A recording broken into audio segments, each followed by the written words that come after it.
Spider-Man 2002 had amazing moments from I missed the part where that's my problem to Green Goblin giving Spider-Man one of the hardest, if not the hardest choices in the trilogy. One moment in this film that I want to talk about is power and responsibility. I will be diving deep and discussing how Spider-Man truly learned, with great power also must come great responsibility. Let's dive right into this.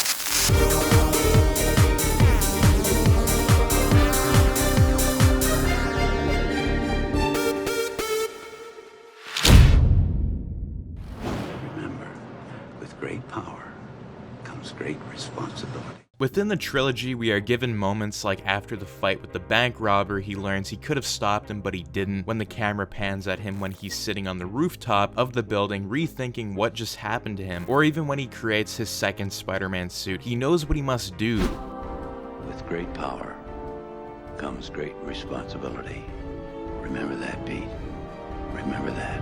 But during these times in the movie, Peter did not fully embrace the words of Uncle Ben until the final act of the film, when he faces down the Green Goblin. He knows going into the fight, it's his responsibility to face down the Green Goblin and finish him once and for all. He knows he's the only one in the city that has the power to do this, and he had to use his great power in a responsible manner to save MJ and the children. When Spider-Man fights Green Goblin, we can see Spider-Man give it a lot of thought on how he was going to save both of them, and he knows that he must make the right choice before the same events like Uncle Ben would play out again. He makes very precise moves to counter the Goblin's attacks, and he ends up saving everybody. Leading up to the events of the warehouse where Spider-Man and Green Goblin were fighting, Uncle Ben's influence would take control of Peter, and how Peter during the fight could have finished Norman right then and there when he had him backed into a corner, finally defeated. Spider-Man would control his rage during this moment after everything Norman did to him. When Norman finally offers Peter his hand, I believe it's this moment in the trilogy that Peter would take those words and use them.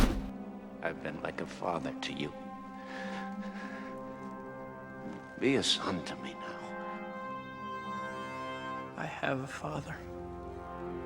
His name was Ben Parker.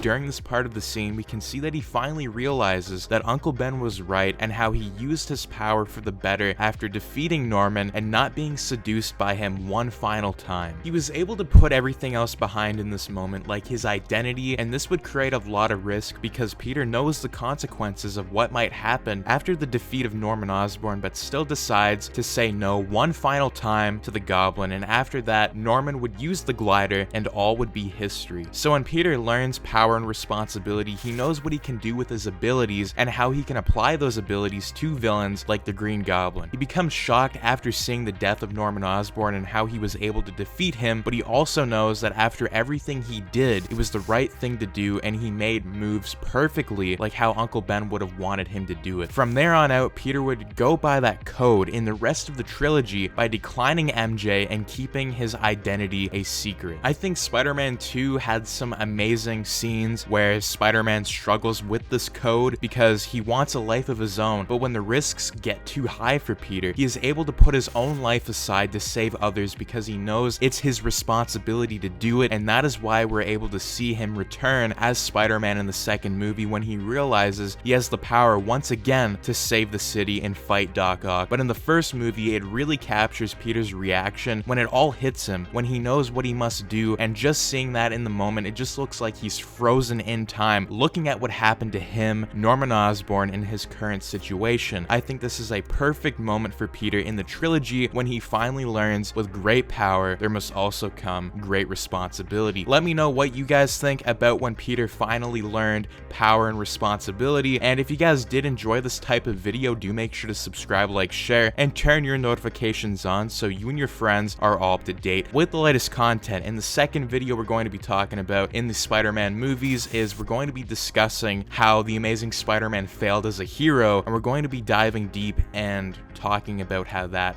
happened. But anyways, as always, thanks again, and I'll see you guys in the next one. Peace out.